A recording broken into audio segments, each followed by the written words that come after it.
Welcome to the Talk and Chatter experience powered by Gasoline Alley Harley-Davidson. Today's guest is World Supersport Champion, Moto GP racer, family man, and a bit of everything. Welcome, Chris Vermeulen. Bit of everything. Well, mate. That's it. It is these days, isn't it? So, yes, no, thanks for having me, Mick. Well, we've spoken about it this morning. You're a hot rodder, you're a mountain biker, you sort of are a bit of everything, eh? Part-time everything. Yeah. Yeah, not quite very good at anything. But, no, exactly, former bike rider and, now family man, like you said, a couple of kids. So Surfer. Good. Yeah, well, pretty bad. Pretty bad surfer, pretty bad mountain biker. Pretty average triathlete, so that's all good. All of it. Got to be bad at something. Exactly. Who's Chris Vermeulen? Oh, who is he? He's, I like Troy Bayliss's quote. He's a washed up bike rider. Yeah. I love that one he uses, and that's about me. But had a fantastic career as a motorcycle racer, and now I live on Sunshine Coast where I grew up with my wife and two kids, and I'm a part-time farmer as well. So a few cows out there, a few horses, chickens, bit of everything really. So, mate, you've done enough to keep yourself busy post racing time, I guess, eh? Yes. Yep. So from staying in the industry, I was a commentator for Fox Sports, or a co-host, I guess you call it, for the Moto GP show. I did that for a while, I think 6 years. Wow. 6 or 7 years. Still don't know how TV works. Not very good at it yet, but getting there slowly. Been doing that. I'm not doing that this year. Yep. 2021, I decided to take a year off, just spend a bit more family time. And I'm doing a podcast with the Australian Grand Prix Corporation, trying to generate interest into the Grand Prix, and hopefully they're going to come to Australia again. That's Formula One and MotoGP. And now I got 50 acres, as you can see here, Mick, and there's always something to do on 50 acres. I can tell you there's weeds to spray, fences to fix, cows to move. Were you ever a farmer? No, not really. Not really. But when I was racing overseas, we had 30 acres not far away, and my parents lived there. So when I come home, there was always something to do and play around. And it's good. It's relaxing. Gets you off the farm and or gets you off. You get you on the farm, gets you off thinking about other things, So, I quite enjoy it. I quite enjoy the peace out there. And there's, like I say, there's always something to do. So it's good fun. Because you had, what do you have? Probably 10, 12 years of racing time, professional racing time overseas and stuff, where it just would have been noise. It'd be kind of nice to come back to no noise.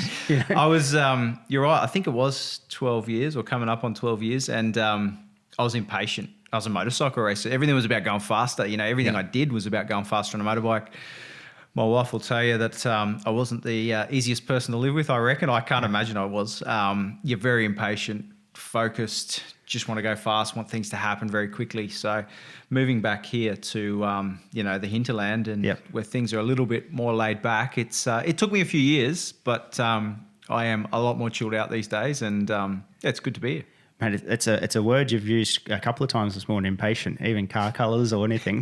So that's interesting to hear. I'm a lot better now, trust me. But I was pretty bad. Where did it all start for bikes? Oh, through my old man, through my parents. So I think I got my first motorbike, if I got it correctly, when I was 6 months old. I was born in June, so that first Christmas. 6 months old? Yeah, Dad bought me a Pee-wee. So this was the Christmas of 82. Yep. And from there, my dad's a baker, always has been, owns his own bakery, and used to come home from work when I was little and get on the bike with me and ride. He loves motorbikes still. And used to ride, and I understood I could ride the bike before I had the balance. So I knew how all the controls worked. And the same day I took the training wheels off my push bike, I was about almost 3 years old. I rode my Pee-wee on my own, with Dad off. So once you get that balance, and away I went. So didn't really get into any racing. My old man liked trials, really? A bit of motocross, and I just loved going out riding with friends, people, his mates. Tried to do whatever I wanted to be a trials rider because Dad did trials, and cruised around, and didn't get into any racing until I was about 11. And what set that off is I started BMX racing at about 6 or 7 years old. Wow. So I was riding motorbikes for fun, racing BMX, as a sport, as a hobby. My dad did it, my sister did it as well. And then I started about 11 years old, 10, 11, just going, Mum, I wouldn't mind having to go at motocross or, racing a motorbike. And that was the hard one, to convince mum to let me race. So so that was the early days, and then I got a Gsxr when I was 10 years old, and started a little bit of racing. And where was that at? Like you? Locally here at Sunshine Coast. So with Sunshine Coast Club, which is still going, it's at Conondale. Yeah. Sunshine Coast Motocross Club. I was a member of Kilcoy Motocross Club. So they had motocross and flat track.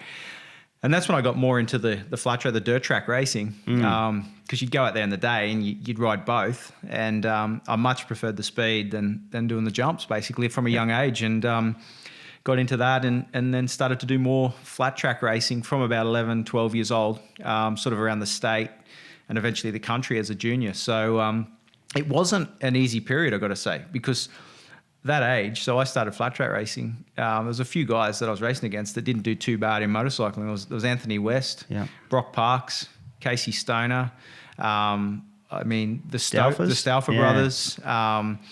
Others, I've probably missed a few, but all those guys, Wayne Maxwell, we were all around the same age. So there was some pretty fast riders. So the competition level was there from an early age, I guess. Yeah. It's pretty crazy. And I have a bit of a memory of, I think you and Westy had a fair rivalry for a lot of years, eh? We did, especially on the dirt bikes. Yeah, he's 1 year older than me, I think. So we were in that same age group. Yep. And because he was on the Gold Coast. See, a lot of the other guys were down south a bit. So Westy wasn't that far away. And yeah, we had a good rivalry. I'd say a healthy rivalry through those early days. And he definitely, because he was just that 9 or 10 months, almost a year older than me, he sort of dragged me along because he'd get on the bigger bikes before me. He'd get onto the big wheel 80 or the 125 before I did. And then when I got there, I wanted to beat him straight away, of course. You know? So it was never easy. Trust me, he was quick, and he still is quick, you know.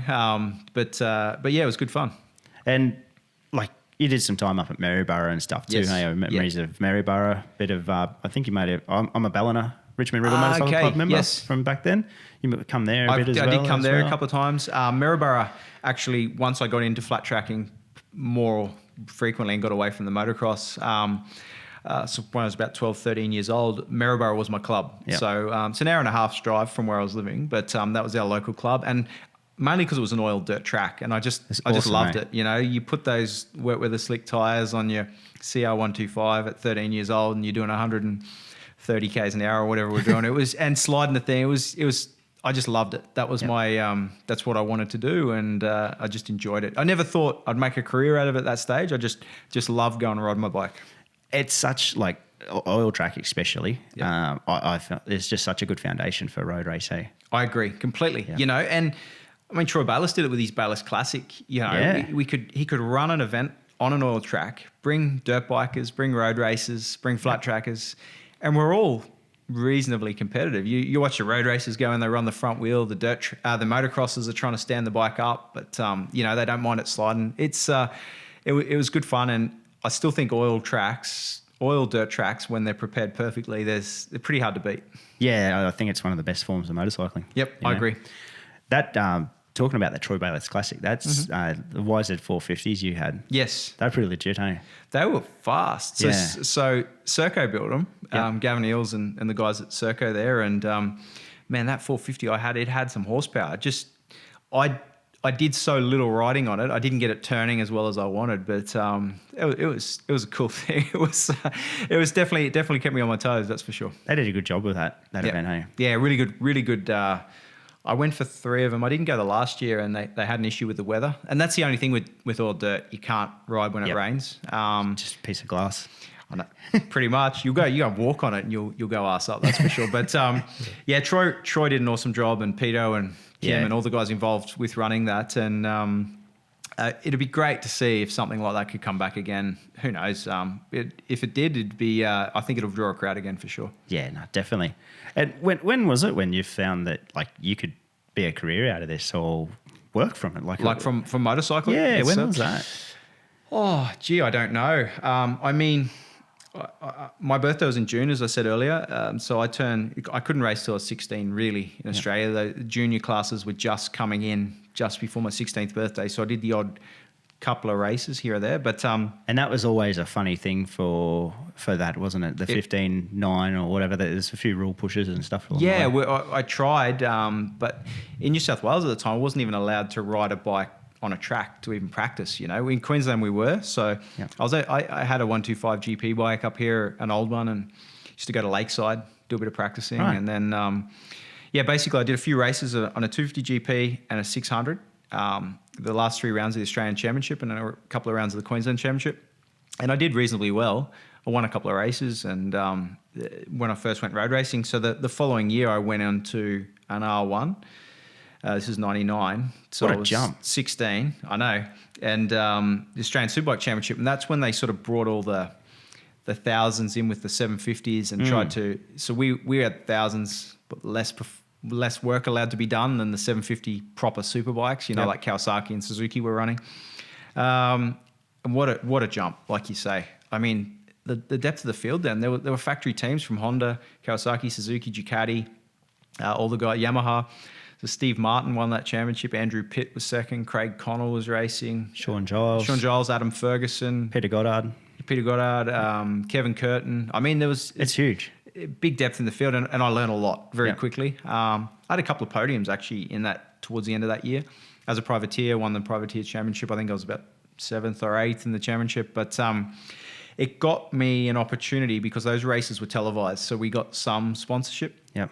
To help cover, and Barry Sheen was the TV commentator, and I was a young kid doing well, and I got to know him, and he liked me, he liked what I was doing, and helped with a few things, helped me get a gear sponsor with Dainese and AGV, and opened up some doors into Europe. He basically, for the following year, I pretty much had an offer to ride for most of the teams in Australia, and Baz said, look, if you want to go anywhere with this, your best chance is to go to America or England right now, and made a few phone calls for me and got me a test over there with Sanyo Honda. So it was awesome. It was awesome. But no one knew me in England, and it didn't mean I had the ride. I still had to go and test for the ride. But luckily enough, I was quick enough when I got on the bike. So that's how your relationship with Barry Sheen started. He was a broadcaster. He was a broadcaster. Yeah. Did a couple of interviews with me, and gave me his card and told me to give him a call after a race. And I went down to his place, and I was just in awe.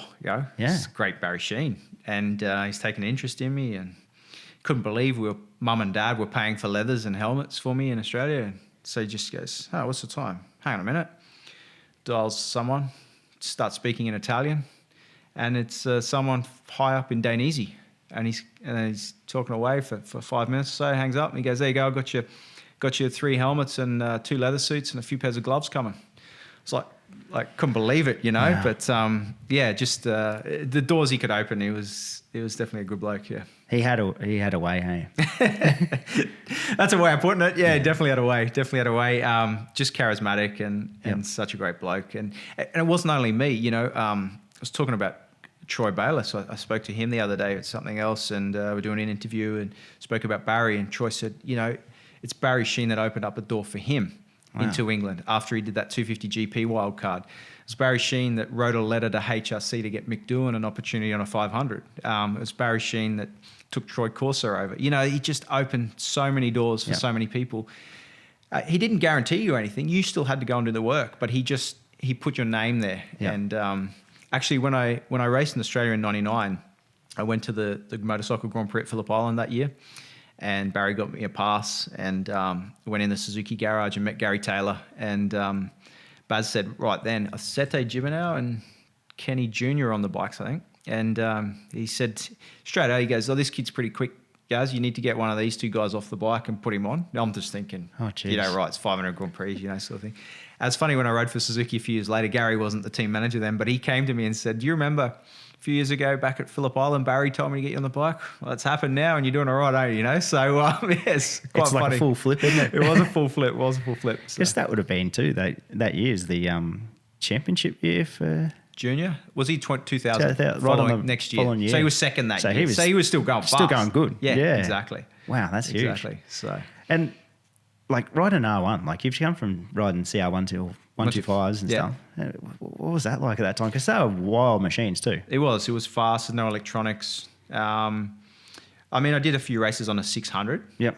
which was difficult. The 250 GP was a lot easier, Right. more of a race bike. I guess the depth of the field wasn't here in Grand Prix at that time either, Grand Prix class. The 600 was big and heavy. So the R1, it was, don't get me wrong, I had a few crashes. I broke a little finger that I've still got wired up, and you know, it was a learning curve, but it was the right thing for me at the time. Yeah. Rather than stay on smaller bikes and to get in there and to learn. And but yeah, the thing was pretty quick. I think we were doing 290. 295 at Phillip Island, you know, like it's like that's actual speed gun speed, you know, like that's 305, 310 on a speedo. It's moving, you know. Oh, mate, especially at 16 years old. Exactly. And it's sort of like Ollie at the moment. Like he's 17. Yes, Ollie Bell, about the same age, exactly. Same sort of age. It's a huge step. Like he's come from a 600. And there's a few people out there that have been a little bit critical of him. And I think but I reckon he's doing an awesome job. His composure, Ollie Bayliss has got on the motorcycle right now. He's impressive, you know. And don't get me wrong, he'll make some mistakes, but he's learning from them very quickly, and his speed and the level in Australia is very high at the moment. You know, Wayne Maxwell, Troy Herfoss, you know, Mike Jones. This high level of racing at the front end of Australian Superbike for sure. You look at the weekend, like you go through to 8th place, and there's an Australian Championship amongst nearly every rider. You know, Brian Starring, Crew Halliday. Josh Waters. It's just Josh Waters. Exactly. It's pretty deep. It's very deep. It's very deep. And it's good to see Ollie right in the middle of it. Yeah. And each session is faster, apart from the little electrical gremlin they had in race one. It's just an awesome weekend for him. Yeah, very much so. So it's good to see. It is. And see what happens there for the future. How did you get on the R1? Who got you involved in getting onto that? I was the 600 I did a few races on that I mentioned in 98 was a guy up here called Kev Marshall. Oh, yeah. He worked at a motorbike shop here, and he used to work a lot on my dirt bikes, basically. Right. And he had a good connection with Yamaha. He's one of their main mechanics now for the Yamaha racing team. And where Kev didn't have a good connection with them, but he wasn't in the racing. So he was running Gary Cartwright, a rider from this area on the 600, and Gary hurt himself. And they just needed the bike to be out there. So they gave me the opportunity, and I did reasonably well in 3 races on that 600. And Yamaha, through Kev, gave me a bike and a parts deal as you know, it's not free, but you pay for it at the end of the year or sell it, you know, like, and you get the parts at a discounted rate. Yep. And Kev came along as my mechanic. So there was Kev, Dad, and myself. The 3 of us would go to the races. I had 2 sets of wheels, you know, the set and the bike, and a spare set. Yep. And that was it. One bike. We had a budget for 1 set of tyres at most races, sometimes a 2nd set of tyres. Yeah. And that was it. I'd do all the practice on all the old tyres. Yeah. Qualifying, we put a new set in, do a couple laps. And they were my race tyres, you know. So that's how it worked. I mean, the bikes were less powerful then. They didn't abuse the tyres, but still, we were at a slight disadvantage. We didn't have much money. We didn't have any budget to go racing, and so when the opportunities came with Barry with the gear and little things come along, I had a sponsor in Paul's Milk, which is Parmalat, and they ended up staying as a personal sponsor for like 13 years. But really, they were really the first ones that helped me out here when I was racing in Australia. Yeah, is that right? Yeah. And you said about the bikes before, but you cast your mind back to those Gsxr 750s and that of like Sean Job, the Ansett air freight bikes and stuff. They were like full factory machines. Yeah, they were. That was legit bikes. So they were running Quacker. Kawasaki had Gsxr Pitty and Damon Buckmaster on, I believe. Yeah. Then Jossie and Mark Willis were on the Suzukis that year, factory bikes. And the Ducatis were pretty much factory bikes with Steve Martin and Craig Connell. Our thing didn't look like that. So it's a little bit different. But I mean, the Yamaha R1 out of the crate, it was competitive, you know. Kev worked on it. He did whatever he does with the engines and small bits. We had a different rear shock and different exhaust, some modifications to the fork internals, but standard forks theoretically, and standard brakes, change brake pads, and that's it. Away you go. We'll touch on it further as we go, but you've been involved in different inceptions of the sport along the way, hey? Mm-hmm. Like that was the first time sort of thousands were coming back in. That's right. You've ridden the 990. Yes. Then the 800s. Yes. Thousands in World Supers. Yes. When they were starting to come back through. That's right. So you've been into that sort of thing a few times. Yeah, like on so the border of ages, I guess. Well, that's right. I was when Honda came back with the 1,000. Yeah. We were the first ones to race it with Tenkata, and I was the only bike. That was 2004. Again, start of the year, the bike was pretty average that year. I could tell you a few stories about that. But yeah, no, there's a few ages where you go through, and you've been right on the cusp of it, eh? Sometimes it works for you and sometimes it doesn't. You know, you take a gamble when everything changes. And I mean, you look at Moto 2 when it came in and Tony Elias won on the Morawaki. Yeah. Where do you see another Morawaki in Moto 2? They're just not there anymore, you know. So it all changes, yeah. What happens there? Like, say for that Morawaki thing, like, because it came out and won everything. Yeah. Like, it really did. Like, does everyone just get really better, or does someone just fall on their... I think, Morawaki's a other big teams factory. get better and they focus on getting the right riders to develop their stuff. And I mean, Marquez won on a Suda. Everyone thought the Suda was better, and now Calax are dominating again. You know, it's if you get the right guys on the bike, they make it look better than it is. Yeah, It's one sport that's still the rider, hey? Like, it's still the it's pilot. still the bike makes a difference. Don't get me wrong, but it's the rider makes more of a difference than a driver does in Formula One. Excuse me. Yeah, for sure. And just, I think, feedback riders, hey? The riders that can... Because there's so much data now, I guess, hey? Yeah, to be able to give the information to the right people in your garage makes a big difference. So 2000, did you hang around here? No, went to the UK. Straight away? UK. So went over, got a call from Barry, said, I can get this test, you need to fly over, And my mum and dad are like, what's going to... You know, like I was how old was I? 17, yep. 17 years old. Went over, mum went over for the first test, landed, we in the UK, met the team, went down to Spain. Glenn Richards was riding for the team. Yep. And they put me on to test with Glenn, and I was quick enough and got the opportunity. So I rode Supersport and Super Stock in the British Championship in 2000 for Sanyo Honda with Glenn. Won a couple of races in Super Stock. I think I won one in Supersport, and I was third in one championship and fourth in the other. So, but I was a lot younger than all the other guys. And then in that same year, when the European Superstock round for World Superbike came to Donington, I raced as a wild card because you had to be under a certain age, and I was the only one really in the UK that was young enough.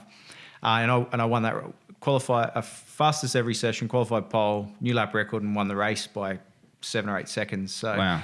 That opened a few doors as well, you know. Yeah. So, and that's what gave me an opportunity. At the end of 2000, Barry had been talking to Neil Tuxworth to try and get me on a bike as well. And one of the World Supersport riders with Gsxr Honda, Japanese rider, injured himself. So Neil brought me in for the last 3 races. I was teammates with Pero Riba, who's Jonathan Ray's crew chief now. And I did pretty good. I think I was 9th or 10th at Assen. Never been there. Went to Brands Hatch, qualified in the second row. Went to Germany, qualified in the second row, and got taken out in the first corner. And I was in a first corner tumble with 4 or 5 guys, and then went to Brands Hatch and did reasonably well. So that gave me a ride with Gsxr Honda for 2001. So. What was the German track at that time? It was Ostjusleben. It was? Ostjusleben, pretty sure it was. Because they've been, like, obviously through Grand Prix and World They've been to Lausitz. So GP goes to Sachsenring. Yes. But Supers went to Lausitzring, Ostjusleben, Nürburg. Hockenheim, not when I was there, but yes. But prior to that, that was Germany as well. Hey? Yeah. Yep. Because, it's hard to keep up with a few of those years, like when they changed. Yes. So Ostjusleben, I remember it was in the old East German part. So really? Yeah, yes. And then, so 2001, you were able to get the Castrol ride. Shocking year. Worst year of my career. Serious? So I was the only rider on the Supersport team. Yep. The Superbike team was Colin Edwards and Taddy Okada. So we were essentially off the side, and we were on Michelin tyres because the Superbike guys were. And we were one of sort of 3 riders' bikes on Michelin in World Supersport, and we really struggled. We just couldn't keep. We didn't have the right stuff to compete with Dunlop and Pirelli at that time. Wow. So I think my best result was 5th in one race, and I was, I think, 16th or 17th in the championship. It was a shocking year, just didn't work. And that's when I really, like you asked me earlier, when did you know you're going to make a career out of this? Still at that stage, I didn't, because there wasn't many opportunities for a guy finishing 16th in the world to try and find another ride. So at that time, I got to know Eddie Roberts, who was the racing manager for Pirelli. Yep. English guy, used to race GPs back in the 70s. And he said through Tenkate Honda, they're going to run a second team with Werner Damon out of Belgium at Tenkate engines, Pirelli tyres and da-da-da. So I got an opportunity to go and ride there, the Van Zon Honda team it was called, 2002. And massive pay, basically got paid no money. And, it was a tough time. Yeah. But in that year, I got 1 or 2 pole positions and 3 podiums. And it opened the door to let me go to Tenkate's official team for 2003. So, and that was an awesome year. So from 2001, struggling to get anywhere. 2003, I was world champion. 4 first places, 4 seconds. I mean, I was only off the podium. I had 1 crash and 1 race, maybe, that I wasn't on the podium. So it was a strong year. That's it. Like 2000, like you were 18 at the time, like 2002 or whatever. Did you think about coming home? No, it didn't really cross my mind. I was still there, and I was going to ride. I just wanted to get on the best motorbike to prove what I could do. I mean, if I had to come home, I would have come home. Yep. But my focus was just to be in Europe, and I'd made the opportunity to World Supersport. Teams knew my name, and they saw that I could race, but they didn't know if the potential was there or not. So, so I kept that going. It's funny, when I was World Supersport Champion, 2003. The opportunities that came for World Supersport rides were great. 3 or 4 major teams: Ducati, Yamaha, Tenkate. Everyone wanted me to race Supersport again. I said, no, I've ticked that off my box. I want to get on a Superbike now. Then it was hard work. It's like starting again. Really? People at that time was like, oh, you're a good Supersport rider. We don't know how you'll go on a Superbike, sort of thing. So I got the opportunity with Tenkate. We had a new bike in 04.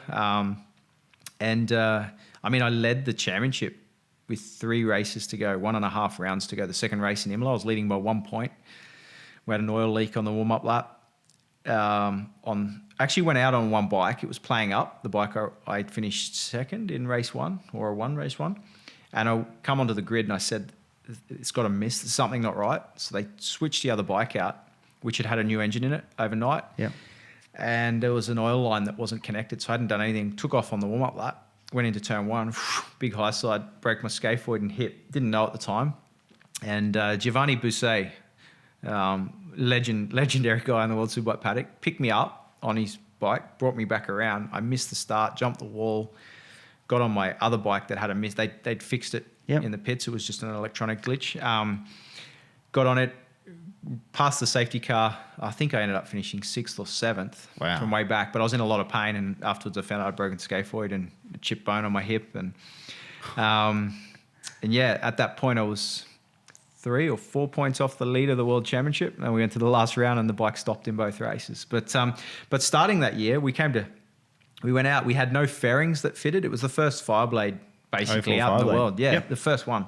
There were no fairings made. We came to Phillip Island. HRC gave us this HRC ignition system kit, ECU kit, and it had an electronic steering damper. But they thought they could control that, but it didn't. So we had no steering damper, fairings that were taped together. Wow. And I ended up getting 2 second places at Phillip Island, the second round, and World Superbike. I was lucky with one of them. Steve Martin should have won a race, but his bike blew up. It would have been a third, but Patronus? He was on the Duke. Is he still Barney? The DFX. Okay, yeah. DFX Ducati, I think. So Gary McCoy won one of the races. Yeah, okay, yeah. So that was 2004. It was a bit of an up and down year, but by the end of the season, we were very competitive. And then 2005, I signed for 2 years. Went on the Winston bike, and started that year. We really struggled. I had a teammate that year with Carl Muggeridge, and we just struggled against Suzuki's. Suzuki come out of the box with Troy Corsa and Yukio Kageyama, and they were just more dominant than us. Yep. But by the end of the year, I think I won 6 of the last 8 races, or 7 of the last 8 races, something like that. But Corsa wrapped the championship up with a couple of races to go, so we didn't quite catch him. But second in the World Superbike Championship, and I also did the Suzuki 8 Hour, which I finished second that year, and that gave me an opportunity to get on a GP bike at the end of 2005 when Troy Bayliss broke his wrist. So it was the Camel Honda. So I jumped on it at Phillip Island. Never ridden the carbon brakes, the Michelin slicks, a bike with electronics that was adjustable. Yeah. traction control, engine brake. And I still remember after the first session was patchy wet. The second session, the thing was so fast after a World Superbike. I remember coming onto the straight and my crew chief said, "Oh, you're using full throttle in fourth gear on the straight?" I said, "Yeah." He goes, "Oh, we'll give you a bit more power then." I went, "There's even more?" You know, like really? it's just, it was wow. And cresting the bridge at Phillip Island, the thing would want to wheelie. You're on the rear brake. I mean, they were just another world. Those 990 Hondas, that Honda engine was something very, very special. That's something I was going to ask you about. Was it just crazy, the 990? Was it just... What it was easy to ride, very easy to ride, but there was so much there. And very linear power. You wanted more throttle, you more power, you open more throttle. You know, other bikes over the days have been, you know, they got holes in their torque curves. This thing was just linear and it was a very, very good motorcycle. So that 2003 World Supersport bike, was that just on rails? Was that a really good package at the time? It was a really good package at the time. Yeah? Tenkata built a really good engine. Just a good machine, Yep. So we had a lot of horsepower. I wouldn't say we didn't have the quickest bike. Yep. The Belgadi Yamahas were very good. There's a few Dukes out there very good. Some other Hondas that were fast. The Suzukis, Katsuaki Fujiwara, he was very quick in a lot of races. But it was just a great package. And the Tenkata team, they ran like a family. Wow. Very small knit crew, and they did a fantastic job. We had some really, really key people inside that team that made it very, very enjoyable to go with. Yeah, because like on the outside perspective, just watching that bike, it was just looked smooth. You know, it looked really, really good. Obviously, it's probably riding styles, everything like that too. Tires, team, everything. Was everything. You know, we were Pirelli's probably number one team at the time, one of them. It was the last year before it went control tyre, so we beat Dunlop to the World Championship, and you know, it was great. It was good. They were good times pre-one control tyre, because man, you get qualifying tyres, you get all sorts of stuff thrown at you, so it's pretty good. So is there a big difference between a qualifying tyre? Yeah, I mean the things have got some grip, but they don't last very long. Yeah. So like say on a Supersport bike. Yep. Chuck a qualifying tyre on. Depends where you are and the circuits and how you use it, but generally there was a good half second in it. But it would push the frontal. It's generally a rear qualifying tyre. Sometimes we had front ones. They would try. So you've got so much rear grip that you start to push the front. Yeah, push the front. And also to get your head around when the bike is cranked over like this, and you've been practicing all weekend on the track, that it's over there and you're in a third gear corner or whatever, just to go whack because the grip is going to be there. Yeah. It's pretty hard to get that to go through there without, self-preservation sort of comes in and you think, it gripped. I could have went earlier, sort of thing. Because you've had years of feedback of not that. Of the tyre not doing that. Control it, feel it, control it. So that'd be strange. It was another thing to get used to, and I had that in GP. The first couple of years was open tyre as well. And I mean, Bridgestone had some pretty cool qualifying tyres there too. So wow. The 045 blade, how much did you get involved in the development? Because that was really the start of them. Yeah, no, I didn't have a lot to do with the development. Yep. I had a little bit, but it was a lot done back in Japan. So I did a lot of the pre-event press stuff around the world. Because Honda had 2 world champions in road racing that year, Valentino Rossi and me. Valentino in Moto GP, and he went off to Yamaha, so they weren't using him for anything. Yeah, right. So I was the Supersport World Champion, the only other Honda at the time, and so using me for a lot of stuff. So I was off the States, South Africa, here and there, riding this bike, promoting it. But I didn't have a big amount to do with development of the production bike. Yep. But we had a lot to do with the development of the race parts that went into it. Did you ever get to have a go on the SP2 or RC51? No. Never got a chance? Never got a chance. Never got an opportunity. Pretty cool machine, hey? Yeah, that was very cool. I was in the team when Colin and Taddy were on it. And I remember Colin Edwards' shirt that he used to wear underneath his leathers. It was the back shot of it was the tail end of the 2 pipes coming out, and it was a foggy view of the SP2, Carl Fogarty's view of it. Yep. So it was just taking the piss out of Carl. He was going to beat him everywhere. But no, it was a cool bike, that thing. So Yeah, but no, I never got to ride it. No, I thought just Didn't get to around ride there. an RC45 either, you know. Never? The Aaron Slight era. Yep. They were the guys I grew up watching, you know, in World Superbike. Simon Crayfire, Aaron Slight, Colin Foggy. Edwards, Foggy. The GPs, it was Mick, Yeah. Wayne, Kevin Schwantz, you know. Who were you a fanboy of? I was a Mick Doohan fan because it's Mick, more Australian, but Wayne Rainey for riding style, just pure determination, and I was a bit of a Wayne Rainey fan, definitely. So, and you know, Kevin Schwantz, Mick Doohan, Wayne Rainey, Kevin Schwantz, those three guys when they battled, that was some of the epic times in GPs. And I remember the first time I met Mick, you know, racing, and he comes in, he knows who you are. I went to Laguna Seca, 04 on the Fireblade. Was it 04? It was the first time I did a double. Won both races there. Never been before. Kevin Schwantz was out there because he'd watched me in some races, given me some tips on the track. Wayne Rainey's talking to me about how he likes I come out of the corkscrew, and I was just like, wow, this is surreal. You know, these guys are taking an interest in what I'm doing, and they like the way I ride. So And you've sat up at all hours of the night watching them as a those kid? guys, exactly. That'd be really weird. Yeah, it was. So. Why did you do well at Laguna? To be honest, I don't know. Because you did. I did really good well. Results. I remember that first year I went, I did the double. Chris Walker took me for a track walk and showed me some pointers and said he was never going to take me around another track again because he didn't see which way I went. It's his insight. Yeah, that's it. And I mean, Kevin pointed out a few things and he was always quick there. But I don't know. I put it down to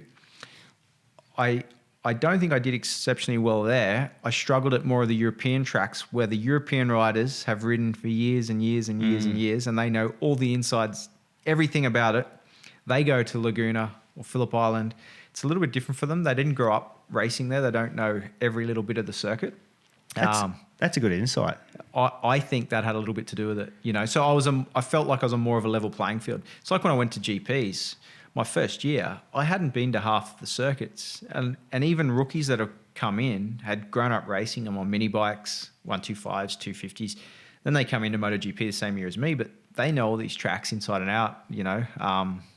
So it was difficult to get the most out of those circuits when you get a couple of hours on the track before qualifying and then a race. You know, it's not a lot of time. Yeah. Like I look at the eras that you've come through different parts of the sport, and I look at say 04, 05 World Supers. You're talking, you know, Steve Martin, Yep, Haga, Kageyama, yourself. There was Laconi, Toseland, Regis Laconi, James Toseland. Yeah, man, you've come through some hard times. Yeah, well, there were. But there's always difficult times. There's always difficult times. I think there's always No difficult doubt. times. Troy Corsa, Kageyama. obviously. There was a heap of guys there. Yeah. Who was toughest in those 2 years of the World Supers, you reckon? I reckon a guy I had a lot of battles with was James Toseland. Yep. And, you know, for a couple of those years, it was Haga, myself, James, Laconi, Corsa was sort of five of the main guys for those 2 years. And I would say James was probably and I don't mean this in any bad way, probably the least talented of all of us. Okay. But the hardest working. He was just determined to win it at all costs. Like he was driven very, very hard. We were all driven very hard, don't get me wrong. But I feel like James had to be a little bit more because for whatever reason, the natural instinct wasn't there to just go fast straight out. So yeah, it's just a different way of approaching it, I guess. So. What was he on then? 999? Was he still a Ducati? Yeah. He was on the Duke. Duke then. There were these, can't remember who the sponsor was. But yeah, it was after Hodgson won it, and then Toseland and Laconi were on it for a couple of years. Yeah, maybe Xerox might have come through. It might have been Xerox. It was before, and then Bayless came back onto it after that. Troy came back and that. I'm just trying to think. So I was talking to Troy the other day, like I said, and we've done one race together. 06 Valencia. He won the bloody thing, didn't he? He comes back from Superbike. Yeah, I'm just going to have a good weekend. And we've done one run. We'd been in the paddock a long time together. I was in Supersport when he was in Superbike. Yep. Then he went to GP and I went to Superbike. Then I went to GP and replaced him when he injured himself. And he went to Superbike and did that one race, come out and smoked us all. So. As an Australian, like you've raced in that race. Mm-hmm. Tough race to have because he's come out and won it. But you must be proud as well. Oh, definitely. It's an incredible feat. It was awesome, you know. Yep. And everyone said, yeah, the Ducati was working well at that time and this and that. But he beat his teammate. It was Loris Capirossi. It's no mean feat. So you know slow. what I mean? I know Nicky and Valentino had the championship thing going on and whatever was going on with Valentino that day, I'm not sure. He fell off in front of me. We were battling for 7th or 8th place, which was unusual for Valentino at that stage of his career. So something was going on. But yeah, and Nicky, I mean, once he got in 3rd, he was champion, Yep. So, but Troy did the job, and bloody 27 laps around Valencia on one of those things. He did an awesome job. Especially after not riding them for a period. Different tires, Yep. brakes, all that stuff. Pretty much got dumped by Ducati Moto GP team. Yeah. Went to Honda. Things didn't go well. Went Superbike, won a championship again. Oh, will you fill in for me? And comes out there and shows them how. Did they do the right thing getting rid of him? Probably not. Who do you fill in for? Was it Gibernau? Yeah, Gibernau. It was, wasn't it? Yep. And that's that was a crazy day. Yeah. Or crazy morning for us Australians sitting there on TV watching it. It was. So, did you enjoy your World Superbike time? Loved it. Really it was did? very. I remember it still felt like a bit of a game, motorbike racing to me. Not a game. It was just very chilled out. It was fun. Don't get me wrong. I trained a lot. I was focused. Everything was about going faster. There was no electronics in our sport then, so it was all the bike as you got it, and that's it. You rode it. You played. So it was pretty bare bones still. There was no traction control, no ABS, not engine brake control, none of that stuff on the bike. Just a slipper clutch, basically, or something. Slipper like clutch, that. engine work, chassis, suspension modifications that we could do, and tires and wheels, brakes. That was it, sort of thing. So it was good. It was raw. I remember, you could slide the things and spin them, and it was great. And the racing felt. I was always a bad weekend for me. I was 4th or 5th, so it was always we were having lots of fun. I was having a great time. I went to Moto GP and I was like, wow, this becomes work. It was, and it did. It become really quite hard work. I went straight in with a factory team. The testing, the development side, we'd go off and do 3 days of testing here, and then a week later 3 days of testing here, and 100 laps a day, and putting this in and that in, and different tires. You earn your money. You definitely earn your keep there. Yeah. So it was different. Not that I enjoyed it any less. It was a different sort of enjoyment. Yes. Yeah. Did you feel like when you're doing the Superbike, you're racing with your family? Was it like a family? Yeah, it was. Especially with Tenkata, they made it feel like that. And the Superbike paddock was pretty relaxed. All the motorhomes together, especially when you got bloody Troy Bayliss and Corsa and Bostrom and Neil Hodgson, all those guys in the paddock, they're having after the race, having a couple of beers, having a barbecue, all the motorhomes sort of parked up. It was and you're like times. 21 at this point, too. Yeah, I'm like 21, having a good time with them, So it was pretty cool. Yep. Getting an education. Exactly. And then, don't follow Troy Corsa. Really? Drinking. No, really? he could outdrink anyone, I reckon, that bloke. Really? But but professional when he needed to be. But Yep. when he had a good time, he had a good time. He's 06 year, mate. That was incredible too, eh? Yeah. On the Suzuki. That was a 5. 5 against me. That's right, the K5. Yes. Gsxr. Yeah. Yep. That was a pretty solid. That was run. He was the early part of that season. They won so many races. Yep. We went, like I said, we won a lot at the end, and I was more dominant than Troy at the end of the season, but I lost too many points at the start, basically. And second to the championship. I think with the last round, we went to the last round, and he needed to score a couple of points in the first race, and he was champion. So yeah. Yeah. Do you realize or remember that like you were the first Honda amongst all the Ducatis? Yeah, it's a weird stat. I don't know what it is, but there's some sort of weird thing that you were the first to break up a Ducati. Yeah, massive stint. 6 or something. 1, 2, 3, 4, 5, 6. Yeah, and they won. Ducati won like a heap of races in a row, like a stupid number. Because there was Bayless, at the end of Bayliss era, and then Hodgson and Gsxr won pretty much all the races that year, and then Tosel and Laconi started off, and then I won my first race, the second race at Silverstone. Yep. And I think it was the 500th World Superbike race, so it was massive promotion. Ducati were fuming because they'd won about 100 races in a row, and then this big race for World Superbike, and there's a Honda on top with 2 Ducatis behind it. So we were the first one. Yeah, in the first year of the Honda. First year of the Honda, and I won. And then I won the next 2 at Laguna. I won 3 in a row. Yep. And so it was a good fun racing at Laguna. Awesome. It's just good track. Yeah, good track, good weather. It's lifestyle. Nice to go lifestyle. It's nice to go somewhere where English is the first language. It is nice when you spend a lot of time in Europe and you head over there and That's pretty cool. They definitely do it right, with the announcer at the track and welcome race fans. But actually, the first race I won at Laguna is quite funny. They played Waltzing Matilda as a national anthem. Did they? Yeah, and the second race they got it right. It was Advanced Australia Fair. So yeah, someone got their knuckles wrapped over that one, I think. Mate, I have a feeling I can't remember what it was, but we were there in 2011 for Moto GP for GP, and I'm just trying to think what it was, but. Is that the race that Casey passed Jorge down the outside down the straight? And Casey won the race. Oh, he's a machine there. I have a feeling they did the wrong national anthem or something at the start of that. Yeah, as well. I have some sort of memory with it. I remember being at the podium for it, and I have some sort of feeling it didn't play right or didn't play or something. You know? So like you said before, I went well at Laguna. The first year there on the GP bike, I was pole. Yep. Led the race. We had a fuel pump breakdown. Really? In the race, so. I think I would have been second. Nicky was pretty quick. I had his measure at the time, but who knows what would happen at the end. But I ended up finishing fifth, and the bike stopped 4 corners around on the slowdown lap. So, and she was just missing. It was very, very hot. Yeah. But we were fast there. Then the following year I was second to Casey, and then the next year I was third to Casey, Valentino and Casey when they had that. That's the bad. Yeah. That year they had that. 08. That tussle. Yeah, it would have been 08. Yeah. So. You got onto the 990, didn't you? For the Suzuki? First year. 06, I did 1 990. year of that. Yep. Big stepping stone.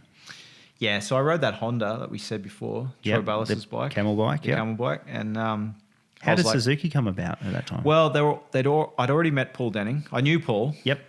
But we'd already spoken, and there was a bit of interest there because of my speed in World Superbike, and I'd been a World Supersport Champion. And Suzuki were looking at moving Kenny Jr.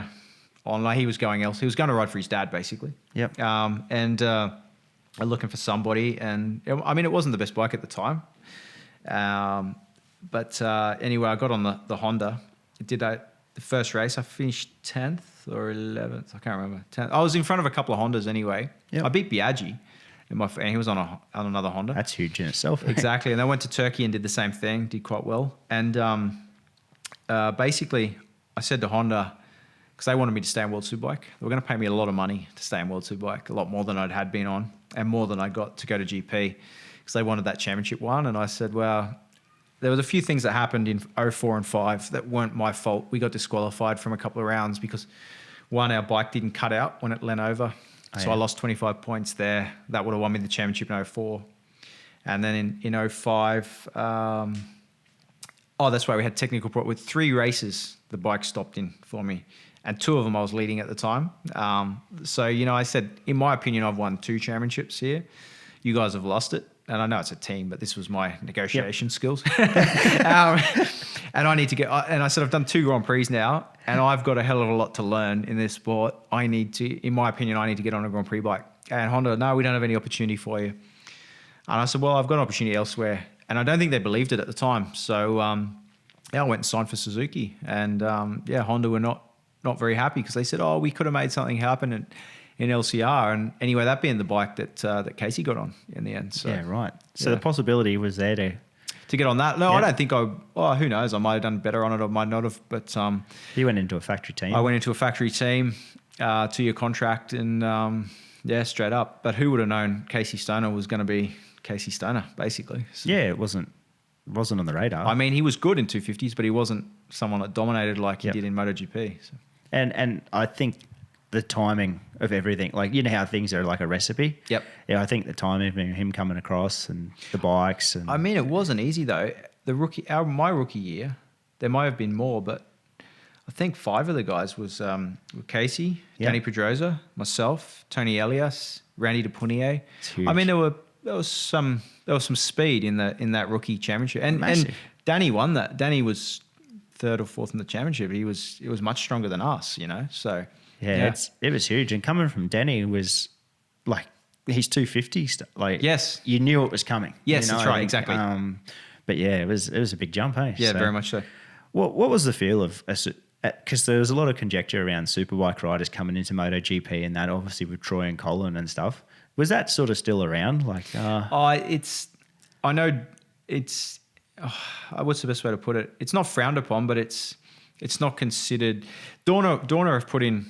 They've tried to make motorbike racing a show. and a spectacle. And I think they've done an awesome job. But it starts at their feeder programs, and that's what they've been building to do. So now they've got the Asian Talent Cup and the British Cup and all these ones that feed into the Red Bull Rookies and the Spanish Championship, which feeds into Moto 3, Moto 2, and Moto GP. And that's the process they want. That's their way. That's their way. Yep. It's not that saying that that's the be all and end all. But basically, my opportunities come by going Supersport and Superbike racing. Yep. I didn't have the money to go Grand Prix racing. It just didn't work for us. And I could earn a living eventually by racing superbikes and winning races. So that's the way it worked for me. And I was just there trying to go as fast as I could on a bike. And then the opportunity came to go to MotoGP. So yeah. It was just an interesting time, because there were so many people. This is the right way, the wrong way. It's like, is there really a way? Like there's not, is there? You know, I don't think so.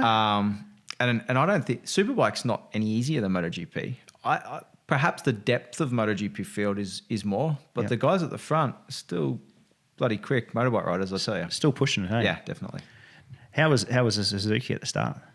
Was it just incredible? It was unreal, yeah. And working with a factory team, you know, so the amount of questions and things I got asked at one point was what colour switches I wanted, and I said I don't really know, whatever. And they go, no, you got to give us a colour, and I said pink, and they turned up the next race with pink switches, you know. Wow. I didn't really want pink switches, but I was, there's just test the water. Everything came out, so.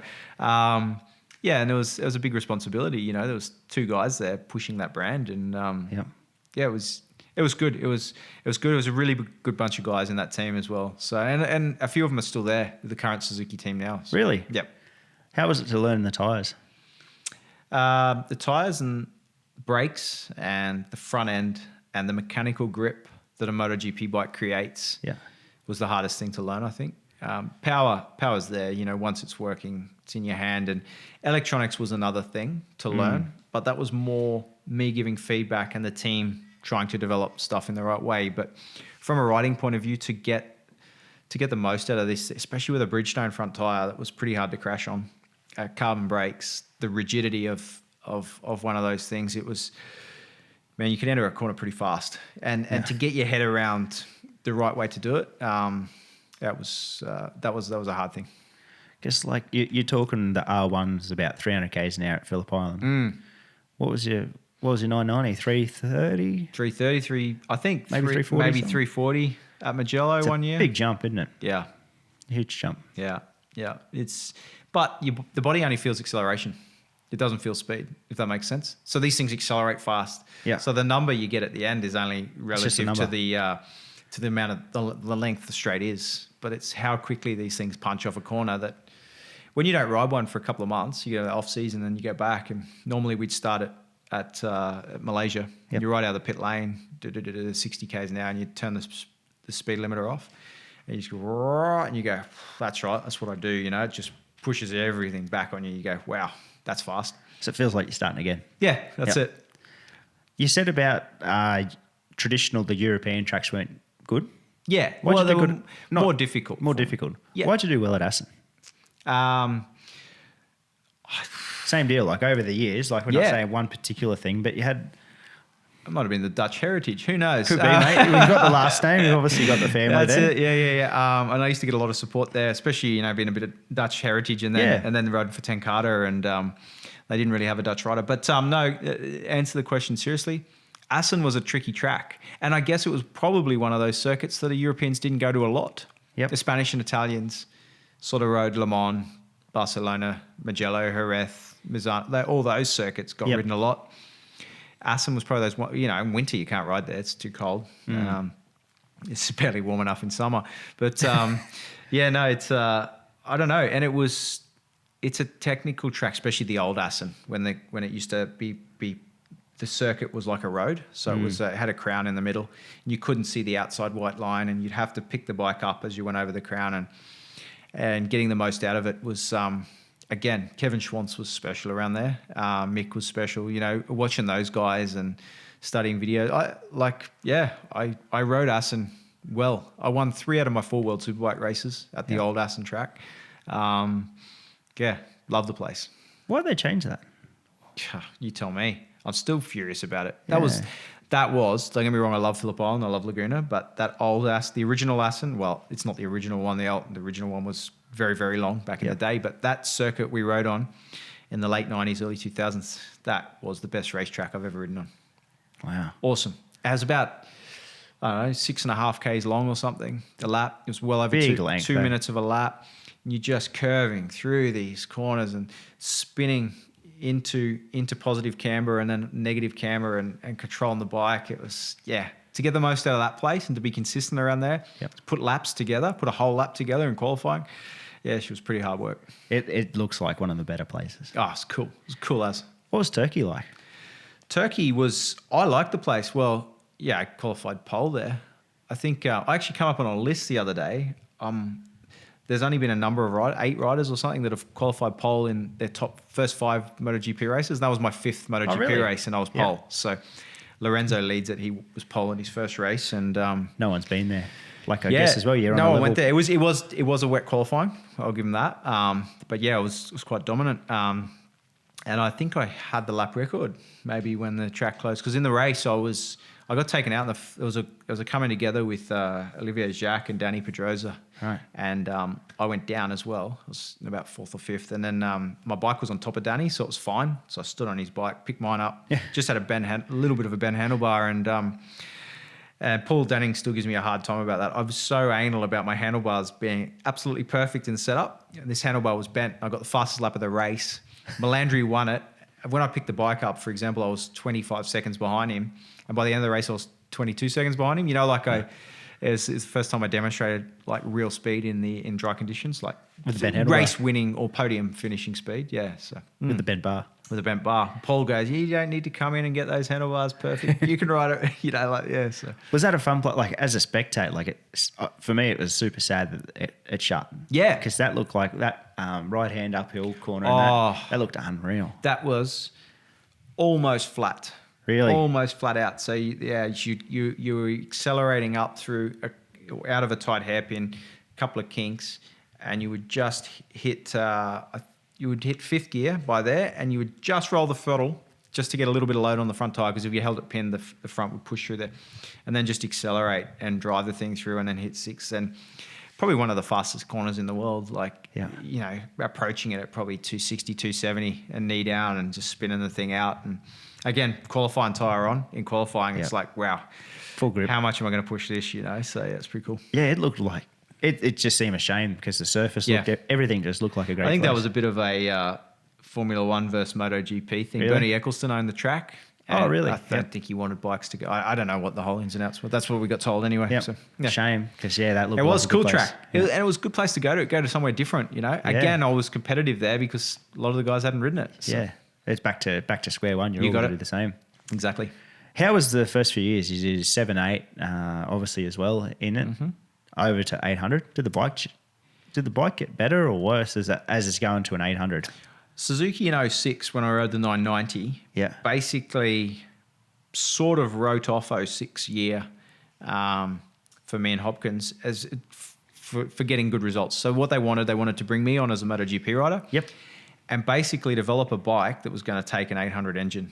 So we rode the 990. We were the first ones to have pneumatic valves. So they built this 990 bike. So air-powered valves, no valve springs. We revved to 20,000 RPM. Oh, not on the 990, a bit less. When we got the 800, it was 20,000. I mean, that 990 was still an awesome bike. But then Valencia, last race, finished the season. Monday was off. Tuesday, an 800 engine went into the same chassis, went faster. Really? Okay, we had a slower top speed, didn't accelerate as well, but around Valencia is very tight. But like half a second quicker, close to. And the thing just turned. It had less engine inertia, just from a smaller engine, basically. And in that infield section, we were so quick. And we left that test 2nd and 4th fastest or something. We were very quick. And we had a good bike to start with. And 07 was a good year. I had 4 podiums. John had 4 podiums. He finished 3rd or 4th in the championship, and I was 5th or 6th. I can't remember anymore. Yep. But something like that. We were strong. We were challenging. We were up that pointy end. We were challenging Pedrosa for championship position. Both of us were, and Melandri. You know, like some guys that had been runner-up to Rossi, basically. Yep. So things were really good. But then 08, 09, 08 changed a lot. We had Loris Capirossi come in, and he needed to get used to the bike. So a lot of development was down to me in the early stages. Loris brought some good key things from Ducati, but basically the global financial crisis is what hurt us the most. So Suzuki cut budget massively, and our development just slowed right down. So that was probably the biggest thing that hurt us in those 2 years. That, and we went to a one tyre rule. And the tyre that Bridgestone, we were running Bridgestones up to that one tyre rule time, but we ran a very different front tyre shape. We ran one similar to Kawasaki, which was very different to what Ducati used. And obviously Casey was world champion. Bridgestone went with the shape that worked for Ducati. When we were first riding it, we were a second slower on that type of front tyre. It didn't work with our bike. So this is one of the reasons I'm against one tyre rules. You've got to build something that suits the tyre. And it cost Suzuki millions to go and redevelop chassis to make the tyre work for our bike. And we had to change a lot of things in the way the motorcycle worked just to make sure that the tyre that was given to us, we could get the most out of. And I said it to someone the other week, like all cost reduction exercises, they end up turned the other way. Exactly. It does. Exactly. You've got to develop around that. Valentino Rossi was a big player in the one tyre rule. He's had so much stuff over the years. I wouldn't say advantages, but he's been able to have the best equipment for a long time. Yep. And then Casey wins a championship in 07. He's really strong in early 08. And Valentino's on Michelin's. And he's saying he's at a disadvantage with Michelin tyres because Bridgestone could win some races. Not all. And he wanted to change. And he had Carmelo's ear, and it was Valentino that pushed that whole thing through very much so earlier than it would have come. He changed tyres halfway through the season, even though he was complaining. At that point when he was complaining, Danny Pedrosa was actually leading the world championship on Michelin's, but which have been the favourable tyre for a they lot of had years. been the favourable tyre for a long time, and Bridgestone had come on and very much come to match them. It was funny at the end of 08. I was talking to Casey Stoner about this not that long ago. We knew Yamaha and Valentino's team were going to Bridgestone, and we said, it might have been the end of 07, or one of the years anyway. And I said, as soon as that happened, I called management at Suzuki and said, we need to change to Michelin. We need to get off what Valentino's on. And Casey said, it's funny. I called Ducati and said exactly the same thing. So because if the effort goes into Valentino at that time when he was number one, and especially with Michelin, he got stuff that other people didn't get. So we figured you don't want to be on the same as him. You want to be on something else and beat him, So Develop it around yourselves. You and make it work, yeah. That's made it hard for the sport, eh? Those things. Yeah, it is. But like I say, Dorna have done a fantastic job of making the show. Yeah. And that's what it is now. It's a great show. It is a great show, and that's what they want. They want the close racing and the passing, and that's what the one tyre rule brings, because they are right. If one tyre manufacturer has an advantage, they do run away, and then it'll only be half the field running away. Yep. That's why they're getting the closest top 15 finishes, the closest top 10 finishes of all that stuff now, because the equipment everybody's got is getting more and more the same. It's controlled ECU, it's controlled tyre, it's controlled brakes, it's controlled, So it's getting closer and closer. In prototype racing. Exactly. So that's the hard part. It's not unlimited prototype anymore. No. It's a formula, isn't it? So. It is, Can you explain tyre shape? Oh. Because to the outside eye, like a 120/70/17, just yes. But then there's, the stuff we had. So you must have some pretty. So in the because you were 16.5s too, I think. We were 16.5 in the time. Yep. So they had different widths, different heights, of course. Yep. Then there was also different shape of the tire, so they could build that. More of an arc, less of an arc. Different compounds. Obviously, there's left and right. Sometimes the center of the rear had a really hard or really soft compound. All sorts of things. You can change the way the sidewall, the stiffness of the sidewall, the stiffness of the carcass, the tread. That's obviously the compound. There was so many things they would change with tire, and then with all that, they would change with pressure as well. So some tires. This is in the open tire days. We would run Some tyres much higher pressure, some much lower. I wouldn't have even known what the pressure we were running, but I know that if we adjusted the tyre pressure by, 0.1 of a bar, like a pound, it would make a difference, big difference. Wow. John Hopkins. Yes. Is he a victim of just bad luck sometimes? Oh, a little bit, I guess, at times. You do make your own luck. I'm a believer in that. Yep. Definitely a believer in that, to a degree. Yep. He was fast. He had some speed. Because he had the childhood, like, prodigy type deal around him at the time, hey? He did. He didn't do a lot of racing in America. It's a little bit like me. He'd only done a couple of seasons, if that, and then got thrown into 500 GP racing. So he was very quick, the stuff he did, but that's a big step. That's a massive step, And he dealt with it well, but you don't know how someone's going to be. John was a very good rider, top 5 or 6 in the World Championship for a lot of years, but not someone that could challenge for a World Championship. And whether it was the equipment he's on, his situation, himself, who knows? But I can tell you at times he was very quick on that motorbike. Yep. Good teammate? Yeah, we got on really well. We still do. Still do. Good laugh. It seems like as a purely outside thing, you guys sort of seem to be it was cool to watch on TV. Yeah. It just seemed like a look, we got on thing. well, and I beat him in some races. He beat me in some races.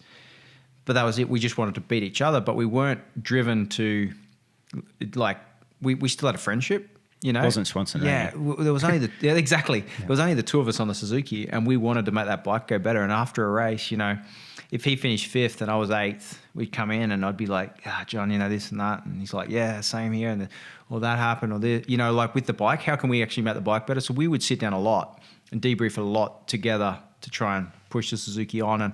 And I think it was how well our whole team worked, not only us two, but the crew chiefs from both sides, the data engineers from both sides. Everybody had the same goal. They wanted to improve the bike. We wanted to beat that side of the garage. They wanted to beat us, but that was in the race. And after the race, how can we make our bike better for the next one? And I think that really brought the Suzuki on for a couple of years there. Was Paul Denning came from British Supers? Yeah, yep. That's a big step just in itself, eh? Yeah, very much so. So he was very good at running a team. Yeah. So he was pretty much a coordinator. He's team manager, but what Paul was very good at was putting the right people in the right jobs. And that's what a boss has got to do, haven't they? So he put key people in some very good places there, and made Suzuki the most successful I had been in a long time. Did you ever feel like the 800, like the corner speed must have been just crazy? Yeah, it was pretty cool. It was cool? It made me think that I would have loved to have ridden like a really good 250 GP bike. Yeah. I've been on 250s, but not, those 05, 06 Aprilias, what they were like. That would have been cool. They are like just on rails. Oh, awesome. Corner awesome. speed. Yeah. So, and that was obviously the big thing that transferred from the 990 over, hey? Yep. It was just increase in massive corner speed. Very much so. You got it. Exactly. Feel good though? It was cool to ride. Like that 800, that 07 bike. Yeah. Things worked well on it. It was competitive at a lot of tracks, wet or dry.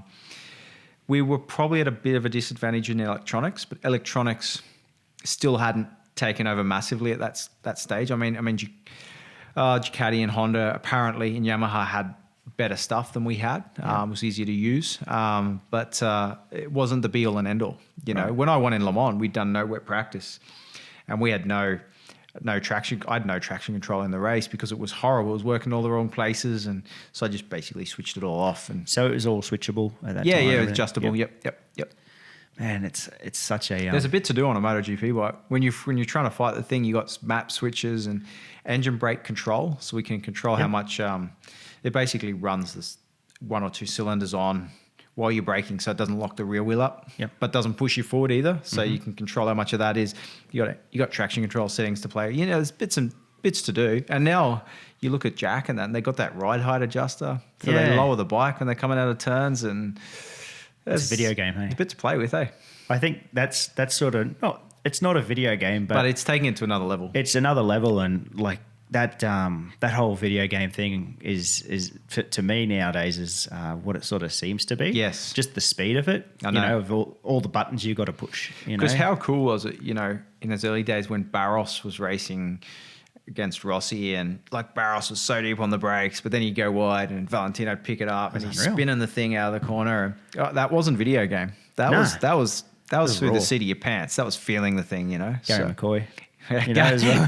Gaz was pretty cool at it. So same sort of deal. Like I remember looking at was Gary on the Kawasaki? Yeah.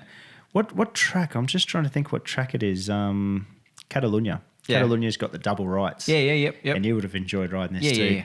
And you just see the footage of everyone just spinning out of there. Yeah. Yep. I mean, that's a fast corner. You can't do a lot of speed, but these things have got a lot of horsepower. Yeah. So they put a lot of drain on the tire, and McCoy looked pretty cool. He had this theory too, and it probably worked for him because when the tire is gripping, it's generating a lot of heat. But he was saying when it was spinning, because it wasn't dragging. The tire wasn't friction. So he said it wasn't generating as much heat. It wasn't cooking the tire as such. It was heating up the outside, but not inside the tire. Makes sense. Yeah, and that's his theory, I guess. And I mean, it worked for him. He won 3 or 4 GPs, didn't he? So on pretty hard things to to win on. It was quick. The how did go when Loris came across? Yeah, I got on well with Loris. Had a lot of respect for him. But I guess we had a top guy, 2 times 250 world 250 and 125 world champion, and he'd won races. So it was the first time I'd really had a teammate of that caliber. Yep. And I guess it showed me that pure out and out rider. And I know Loris wasn't at the peak of his career, but John was a faster rider. Yep. And I believe myself to be than Loris was at that time. Yeah. And I beat him both years in the championship quite easily. But it was good. But he was definitely a good motivator for the team, and brought a lot of good stuff in. A lot of good info from Ducati as well, which were, I mean, I wouldn't say they're the best bike at the time, but Casey was dominant on it at that time. Yeah, it was a good package, eh? Yep. The GFC must have been a cruel time to be in motorcycle racing. Yeah, it was. We got hit pretty hard. So, like I said, Suzuki cut budget. They had this thing back in Japan. Like their sales went down massively worldwide. Yep. And they didn't want to sack anyone in the factory, which Suzuki is like a family when you work for them. And everyone went back to 3 or 4 days a week. No one got the sack. They went back to little things like single-ply toilet paper in the factories. Wow. Every second light bulb came out.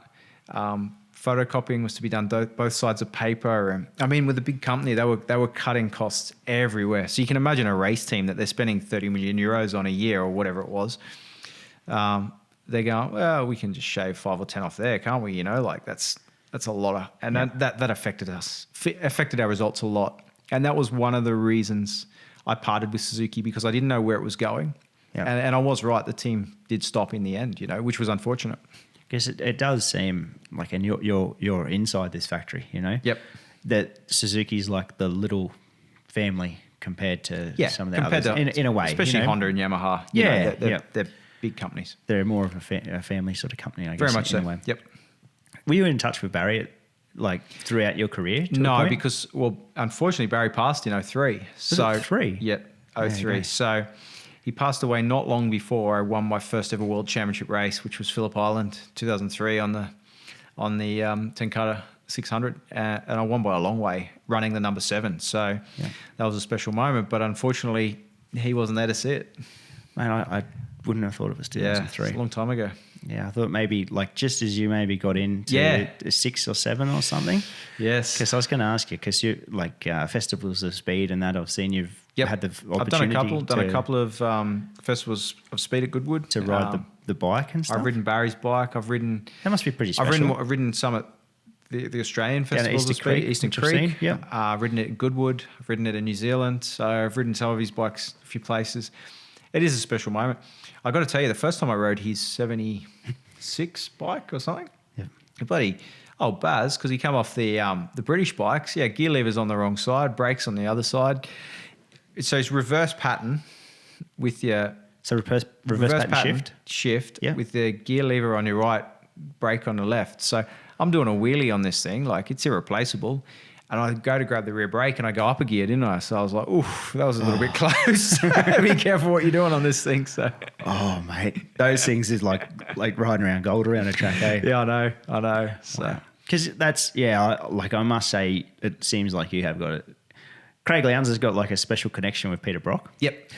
I sort of see the same sort of thing on my side as you sort of have this thing with Barry, and I've seen the bikes you've ridden. I've been to the festivals of speed, and that it does seem like you have. Yeah, definitely. A lot to be thankful for, I guess. A lot to be thankful for. Yeah. And it's just such a great bloke. And yep. I knew Barry was a big deal here. And then it would have been 2000 when I was racing in the UK. He came over for the British GP. And Junior was champion that year. Rossi was on a 500.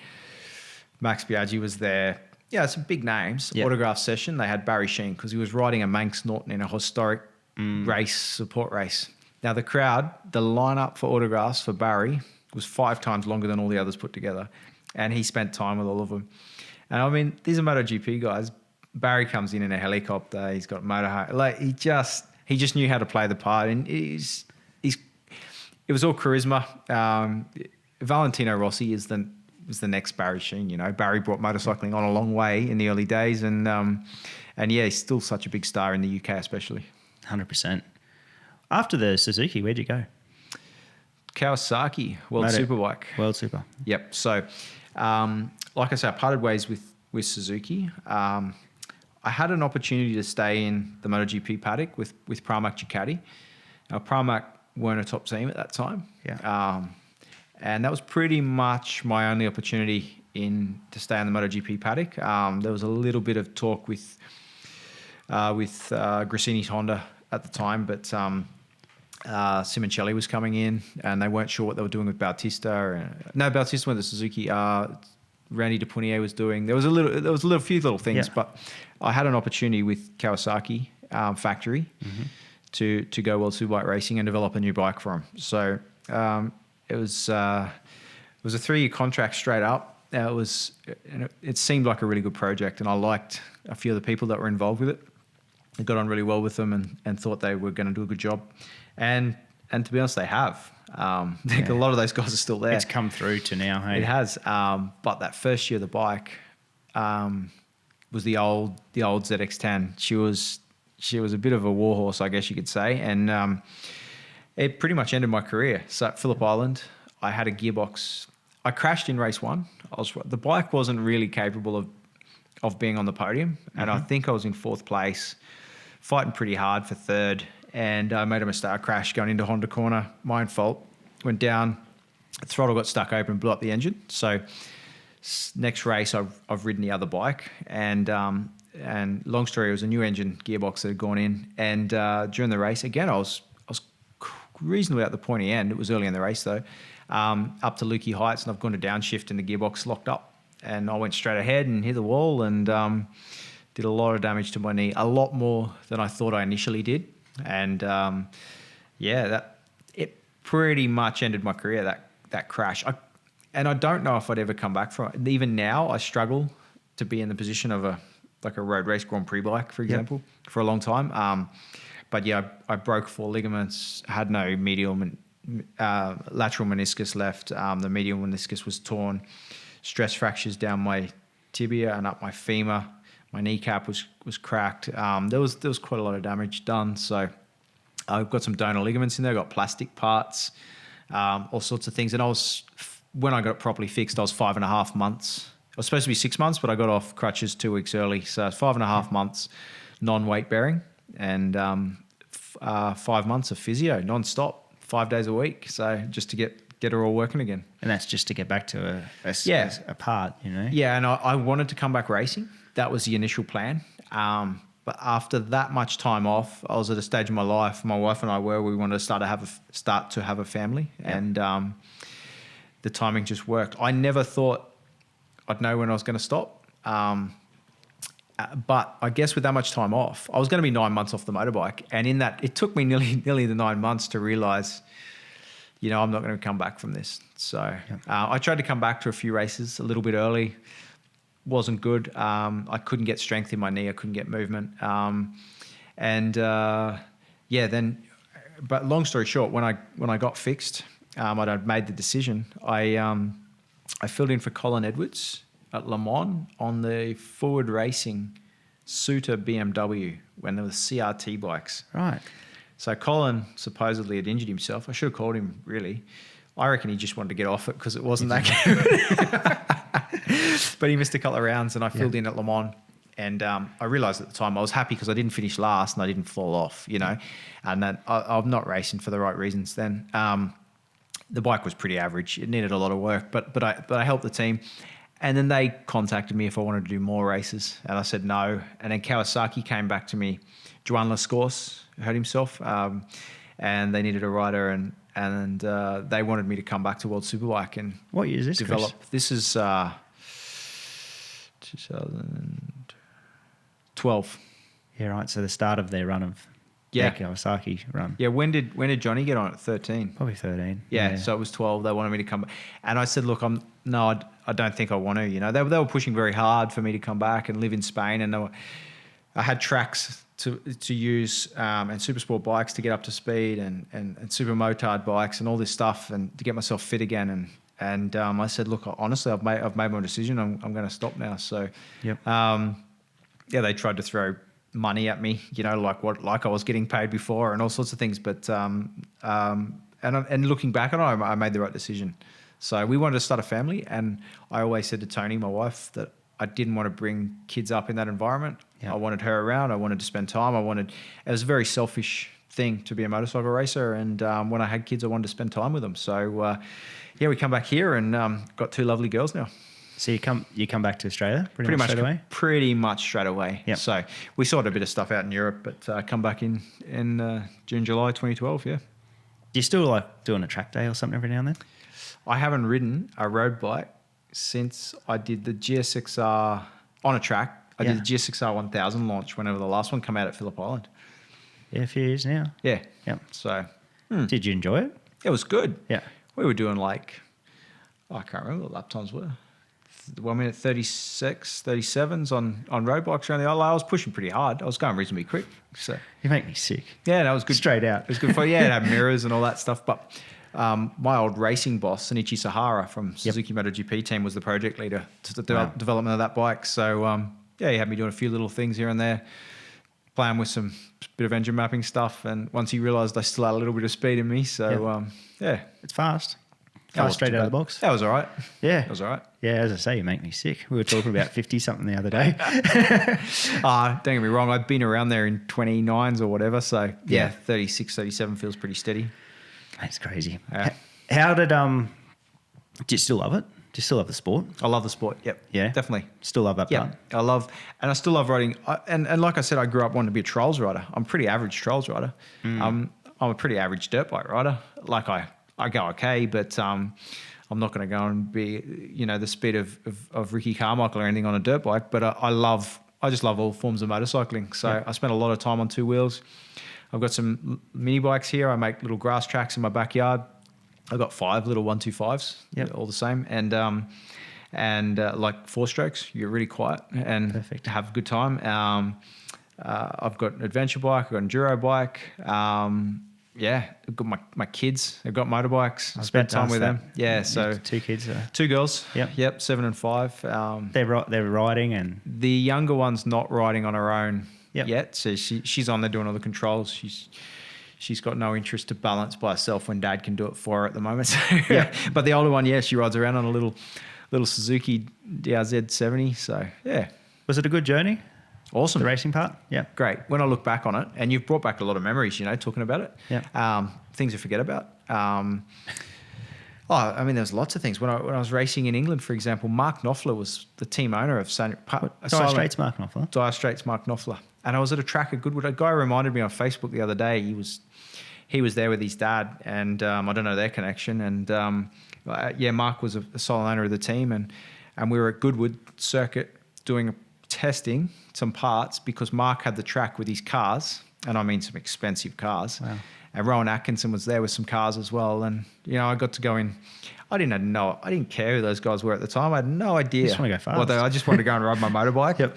and I had to go and talk to them because they paid for the motorbike racing. So that's all it was, you know. So Wow. yeah. So there's been some cool stories over the time. I was going to ask you that. Like you came through both times, Superbike and GP pre-GFC. You come to a time where there was a lot of money being thrown around stuff. Yep. What's one of the weirdest things you would have seen?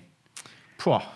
Like people were flying choppers in and out all the time, and there's a lot of things being thrown around. There was a lot of money being thrown around. Probably even more pre my time. You know, you hear about the Japanese economy really strong during the McDoohan days. Yep. I think there was a lot of money then. Don't get me wrong. I think, you know, Valentino Rossi and a few of those guys have made a lot of money. Some of the motorhomes, apparently Jorge Lorenzo had a rooftop spa in his motorhome. I never went in his motorhome. Didn't really want to go in Jorge's motorhome. But, I can understand that. That's I get on all right with Jorge, but you don't want to go on a rooftop spa. with him. It's not my type.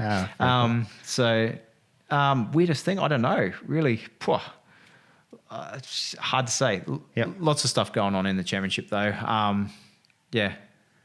Probably became normal, I guess. Yeah, it would. It'd become adaptable. Fox Sports, your time there. You done 5-6 years, whatever something the number like that. was. Yep. How'd you get into media?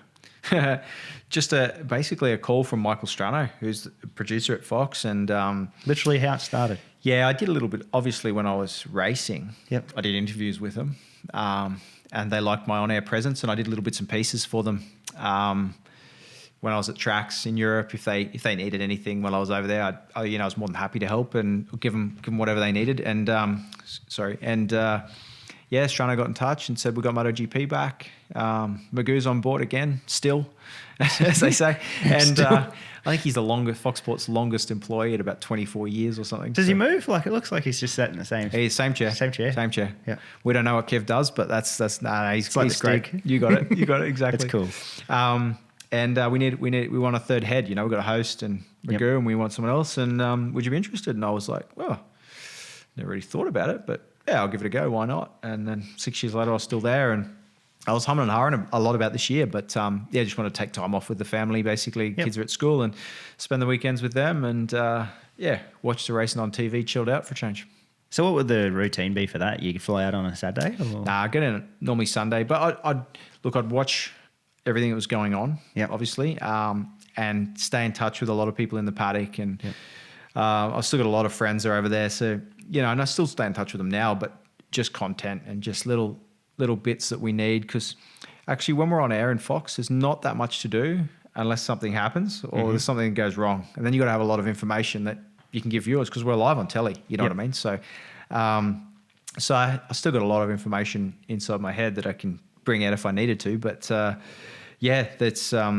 go down Sunday morning, basically get ready for the race, and we'd be in the studio. I'd fly to here sort of lunchtime, land sort of 1:30 in Sydney, be at the studio at 2, and wouldn't leave there till midnight, basically. Wow. Just in the bunker, underground. Fox Sports studios are below ground level. Really? You're in there, and away you go, watching stuff on telly, recording stuff, getting ready with notes we got to do, and that's about it. So watch Magoo bring in his lunchbox, his sandwiches. He's prepared for the 12 hours. He brings in enough food to feed an army, basically. We're in a bunker. You got it exactly. What's the bike we got behind us? So this is a mix between 2009 and 2010 Gsxr. Okay. So the chassis is an 09 chassis. There's little bits and pieces. Basically, it's what they call a show bike. So this is, I believe, the only private Suzuki Gsxr in collection in the world. Yep. So, I'm lucky enough to have it at my place. So I rode this chassis. I rode these wheels. I rode part of the fairings. There's bits I didn't use, but most of that stuff I've been on at one time or another. So, it's pretty cool. It's pretty neat. Yeah. Now, you're wearing a showy show. Helmet designs. Did you get involved too much in it? You always had really cool design. A little bit. Yeah. A little bit, but not massively. So as art goes, as an artist goes, I'm a really good motorcycle racer, basically. So can draw stick men. That's about it. But one of the designers at Shoei is a mad hot rodder. And I had going through, I've got an old F100. I had about 5 or 6 hot rods at one point. I've only got 2 now, but love my old cars. And he's a mad hot rodder in Japan, just loves that cool, the flame sort of Yep. thing. And when I got to know him and he knew that I liked a few cars, he came up with designs basically, and I put my input in, and we'd do this and that. And I knew it was always key to have a bright coloured helmet, because you stand out, So I tried to get some fluoro yellows, whatever, into the helmet design, and away you go. And then you got the sponsors you got to look after, of course, the team and things like that, and try and put it all together. Especially when I was Red Bull sponsored for a couple of years, and they take over a big chunk of your helmet, so you lose a lot of your design. But they really want that, eh? I really want it. It's a big thing. So yeah. When did you get in hot rods? Obviously, you got. We spoke of your F truck. Yep. Were you a kid fan of cars, or? Yeah, old cars. My old man's always liked tinker with motorbikes and cars and things, and my F100 was the first thing I bought, like old thing to restore. So I bought it in 2001. Yeah. It was basically some chassis rails with half a rotten cab on it. No wheels, no suspension, an old Y-block engine that wouldn't run, and spent nearly 2 years building it up, and I've still got it today. So I had that on the road since 2003, and just love the old cars. Love playing with them.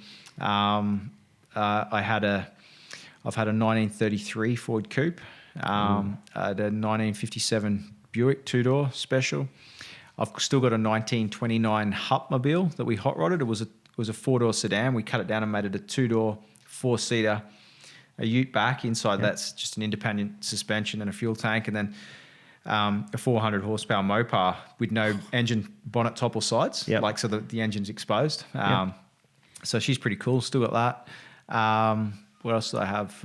Can't even remember it. 1928 Ford as well. So so I had a few cars. Yeah. So the most modern is a 55? The 57 Buick. Oh, the Buick's the later? Buick was 57. So there you go. Very cool. There you go. And Tony, my wife, when we weren't married at the time, when she first started coming to Australia, I bought her a mini moke. She had a mini moke to get around in, and then we sold that because it was no doors or anything. She had a 68 Beetle. So, right. So that was her wheels. She had a 68 Beetle here. I had the old cars, and then eventually when we moved back in 2012 and kids started to come along, we had to get sensible cars as well. So had to happen at one time or another. Yeah, for sure. Mate, like sitting down for a few hours here, you've done some cool stuff within your life, but you're so humble.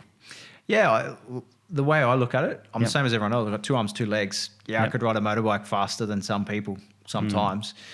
Doesn't make you special. You know what I mean? So I was very lucky to make my hobby and what I enjoyed my living. And I was successful along the way with it. But I love being here. I love living in a small country town. Most of my mates that I hang out with, farmers, builders, whatever, we all like motorbike riding and hang out a lot together. And people are just people, eh? People are just people. You got it, exactly. Mate, thank you so much for... Actually, I got one thing. Yep. How'd you enjoy riding the Harley at the last dust? Well, Fergs asked me if I want to come back again, and the way he put in an email, and the way he put it was like, do you want to like threaten yourself by riding a Harley on dirt again? But actually, believe it or not, the thing was so hard to ride, and it was very uncomfortable. The foot pegs were really high, and as you know, my knee's not flash, so I couldn't get my legs up. I was getting cramps in my hips before I even got to the track. That's how tight the thing was. Didn't go around a corner very well, but man, it was cool when you got her in a straight line. So no, I'm going to come back. If I'm around for Dust Hustle that weekend, I'm going to come back. He said they got a few bikes there again, so should be right. And what we've done, so I've been racing that thing. Have you? For flat track foot. I'm no athlete like you, so I get on and I got a cramp in my hip, but we've modified the pegs a bit. Okay. So we've brought the pegs down a bit. Yep. Seats a little bit higher. Put some more heat wrap so the pipes don't burn your leg. Yeah, and, that was the other thing. That was the thing you had. So, but no, it's good. Like it's been modded a bit, and it's sitting there ready to go. He said he might have one of the adventure bikes this time. Hopefully. As well. Hopefully. Come along. So I don't mind it. It's a cool event. Yeah, it's they do a great good job. because it's motorcycle. It's not really racing, but you're out there trying to beat everyone on the track, of course. But yeah, the Dust Hustle crew put on a good show, and it's good to see all those different brands on the dirt as well. Yeah, for me, it's just like riding around a paddock. It is. I feel like it's still like that sort of feel. Yep. There's still a gate there, so there's still something, but it's not like that. So yeah, mate, thank you so much. Too easy. Good on you, Mick.